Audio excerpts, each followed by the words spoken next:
Hello friends, আজকে আমি কাঁঠালের একটা দারুণ রেসিপি করব। আপনারা এই রেসিপিটা রান্না করে খাবেন।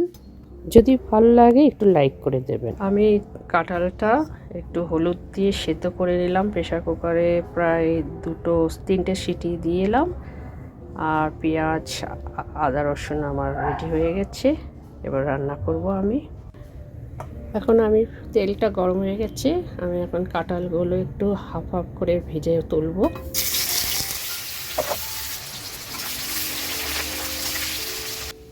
কাঁঠালগুলো ভালো ফ্রাই হয়ে গেছে, এবার আমি তুলে এক সাইড করে রাখবো। এবার জিরে, শুকনো লঙ্কা, তেজপাতা ফোড়ন দিয়ে দিলাম, তার সাথে কটা গোটা গরম মশলা দিয়ে দিলাম।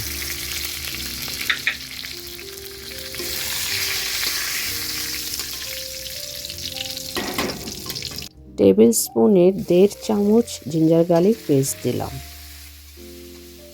2 মিনিট জিঞ্জার গার্লিক ভুনে পেঁয়াজটা দিয়ে দিলাম। ঠিক আছে, এবার এখানে সব রকম মশলা আছে, মশলাটা দিয়ে দিলাম। মশলাটা এখন আমি 2-3 মিনিট ভুনবো, কষাবো। একটু এখানে সবজি মশলা দিয়ে দেবো। মশলা বেশ কষে গেছে, তেলের উপরে এসে গেছে, আমি একটা টমেটো দিয়ে দিচ্ছি, এটা অপশনাল। এবার যে আমি ভেজে রেখেছিলাম কাঁঠালগুলো, এই এখন কাঁঠালগুলো দিয়ে দিচ্ছি, ভাজা কাঁঠালগুলো। এবার আমি স্বাদ অনুসারে নুন দিয়ে দিলাম।